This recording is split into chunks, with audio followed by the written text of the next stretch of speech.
So the term imposter syndrome is one that every time I hear it, I cringe. And the reason why I cringe is because I think we shouldn't be using this language at all, period. Yeah, I have imposter syndrome. And even just saying that is indicating that something is wrong with them. Whatever door opened for you, it happened for a reason. And so no matter that skill gap, no matter where you think your growth is, you're not an imposter there. Hello and welcome to the Unlock Lab. I'm your host, Tosca DiMatteo, and I'm so glad you're here. Look, if it's your first time, you've picked a juicy episode to join me with, because today I want to talk to you about the term imposter syndrome and the challenges that I have with this phrase and the fact that I think that we need to stop using it altogether. Now, if you're used to coming here to this show, thank you for coming back. I took a few weeks off, so I'm happy to be here with you, and I'm fired up about this topic. So let me dive into it for you. So the term imposter syndrome is one that every time I hear it, I cringe. And the reason why I cringe is because I think we shouldn't be using this language at all, period. And the reason for that is because nobody's an imposter and you cannot diagnose this as a clinical syndrome. So what ends up happening is using this language perpetuates the underlying issue of why we're using it, which is people not feeling good enough. It's kind of like when there was an initiative to stop using the term illegal immigrant or illegal alien. No human is illegal. Just like nobody is actually an imposter except for maybe, 0.01% of the population that truly tries to be an imposter. The movie Catch Me If You Can comes to mind, if you're picking up what I'm putting down, right? So what happens is people sit here and say, yeah, I have imposter syndrome. And even just saying that is indicating that something is wrong with them. When the truth is that what's actually going on is there is an inner dialogue, an inner narrative, or I often use the term an inner critic going on in your head that's telling you all kinds of lies. Things like you're not good enough. Things like they don't think you hit the mark or you don't deserve to be here. Or all of these kinds of things. And this is a very human and very universal thing that we do to ourselves. Now, some people struggle more with their inner critic than others. And some people, quite frankly, aren't even aware that this dialogue is dragging them down and causing feelings that are not fun to feel and are even driving behaviors. So the work that I do, right, is about shaking people awake to the fact that they are talking to themselves in this way, which is why I think it's really important to call it what it actually is. It's conditioning. It's our conditioned thoughts. It's our narratives on a loop that aren't serving us. And these narratives often come from society, right? We're conditioned to think certain things, to believe certain things about ourselves. And then you have added on top of that the systemic issues that then want to make certain folks feel less than, never enough, and they can never hit the mark. So when I hear folks like Brene Brown and Adam Grant talk about imposter syndrome, I want to pick up a call, want to pick up the phone and say, guys, can you please think about why you're using this language? Because I think it is doing more harm than anything else. And I think we have to change the language. And one of the reasons why I'm really fired up about this right now is because I listened to a recent episode of the Curiosity Shop podcast. Because like I said, I love the work that Brene Brown and Adam Grant do. And I think this work is really important. But what I don't think they understand is that there's an opportunity to change our language and change the game. And here's the other thing that bothers me about how I've heard them talk about this, primarily Adam Grant, to be honest, because I read, his book, Think Again, and there's a chapter on imposter syndrome. And, he mentioned it also in the podcast, which is that that there's some research or there's some evidence, anecdotal, whatever, that imposter syndrome, having imposter syndrome in quotes, right, can be supportive of helping you to learn and helping you to grow and helping you to push further and, close the gap between expectations and capabilities and all of that shit. And listen, I think that regardless of those studies, I think that fundamentally what's underlying all of this is flawed, which is that we have been so conditioned in society to think that this negative stimuli are okay to drive the kind of results that we want for ourselves. And I think that is completely outdated. I think it's wrong, frankly. What I think is a much powerful form of fuel is to be your own best friend and to be your cheerleader and to motivate yourself from a place of love. But we're not talking about that as a different fuel source. And I think we need to be. I think about it and I talk about it in my in the work that I do, that you can choose between gas or diesel fuel and electric fuel. One of those is going to be a more sustainable long-term solution. And I think the same way about how we talk to ourselves, how we treat ourselves, how we motivate ourselves, not coming from a place of lack and scarcity, but coming instead from a place of abundance and opportunity to love ourselves more deeply and to believe in ourselves more deeply. So I'm just going to woo-saw right there because I know I'm getting on a soapbox. And by the way, my podcast editor said, feel free to get on a soapbox. So I also have permission, which I was very happy about. But I'm always on a soapbox with you guys, So I just want you to stop and think about, when we use certain labels, and we use labels all the time to make sense of the world, to shortcut, to understand. We use labels like narcissism, and we use labels, regarding race and, education buckets and everything you can think of.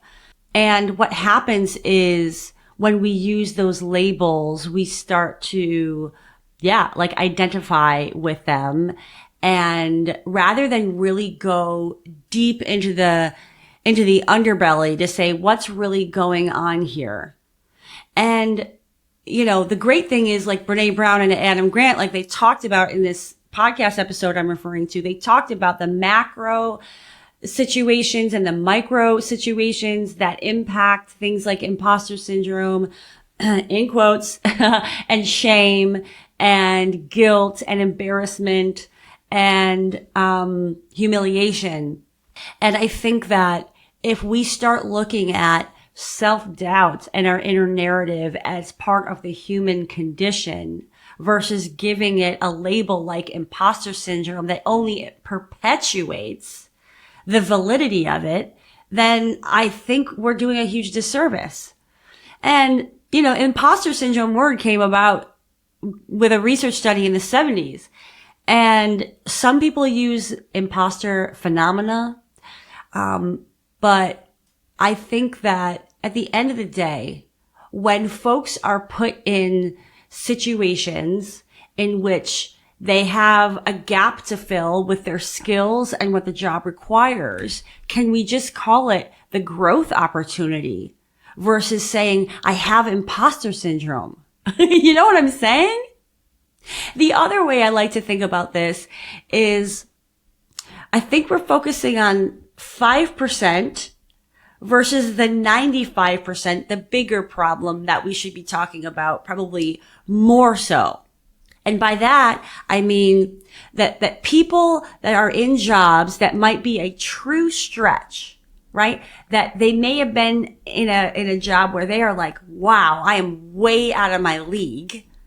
Whether that's true or perceived or whatever, I think that happens far less than folks being in roles that they're overqualified for, or they had to prove themselves to the nth degree, that they had to check every single box of whatever that job description was just to get it.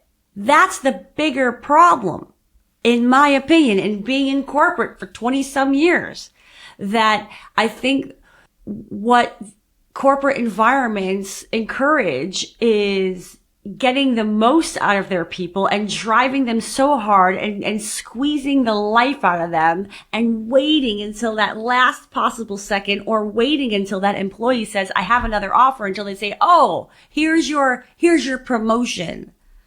And look, yes, of course, this happens very definitively for women, but I think that universally, the way that corporate systems operate, it does this to everybody. Now, sure, there are people that get tapped on the shoulder. There are folks, right, that have more influence and power. You know what I'm saying? But I think on the whole, what we don't do is we don't stretch people into their potential. We squeeze out of them every ounce of their capabilities until, you know, it's so abundantly clear that they're going to be completely demotivated if you don't give them a new growth opportunity, you know, a new growth plan. And that plan might even be lateral. I'm not even talking about, you know, rising the ladder even, but giving people growth opportunities, because, right, we want, the corporate environment wants to have you be the most efficient and the most effective. And they don't want to move you out of that role, because then they're going to have to bring somebody else on and, right, squeeze them till they're as effective and efficient as you are. I think you hear what I'm saying. So let's talk about our inner critics and the self-doubt and what's conditioned to us based on our lived experience, based on our systems, based on how we internalize what's said to us, what's fed to us, and on our wounds underneath all of that, the wounds that contribute to why we tell ourselves the things that we do. Let's talk about that. And then let's talk about how whatever your opportunity is, whatever position you're in, whatever door opened for you, it happened for a reason. And so no matter that skill gap, no matter where you think your growth is, you're not an imposter there, that you're actually bringing your life experience, your perspective, your work experience, your skill set, your human skill set, your technical skill set, your people skill set, all to the table. And the journey is for you to then use all that you have in order to achieve what you need to achieve in that role. And there's nothing imposter about that. That's called expansion and growth and trusting yourself and believing in yourself and getting the support that you need, which everybody needs in every role to get the job done. And there's a process there. And yeah, you may feel insecure. You may even feel not enough. You may feel like you're in over your head, but it doesn't mean you're an imposter. And it doesn't mean you have something wrong with you, aka syndrome. It means that you were handed a beautiful opportunity to grow into. So I really hope that you spread this word, that we should really stop using the term imposter syndrome, and we should start to use other words to describe a very universal human phenomenon of how we talk to ourselves. You know, I was peeking into some research, right, where they found, oh, well, a certain level of imposter syndrome, you know, can be positive and doesn't have adverse effects. I'm going to call bullshit, because I know the impact of how we talk to ourselves at a very deep level. And I am telling you that if this is your dominant narrative, yeah, it might get you to do some things. It might motivate you. But what it's doing to your body, I think that research has not been done to nearly the effect that it needs to be done.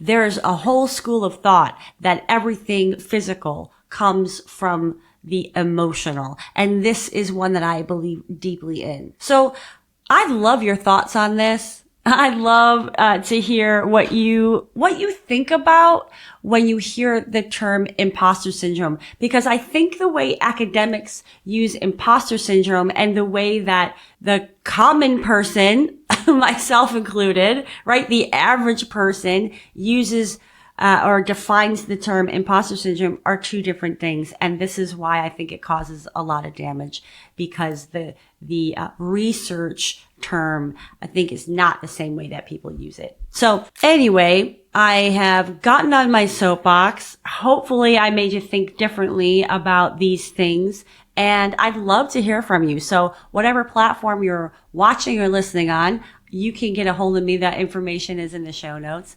And I hope that every time you hear that term, you start to question if it's actually valid and how it actually feels in your body to say that term anyway, as a way to question, should I keep using this or should I use some other term like inner critic, inner dialogue, self-talk to talk about what you're actually experiencing. All right. Well, thank you so much for tuning in to the Unlock Lab. I look forward to seeing you next time, and ciao for now.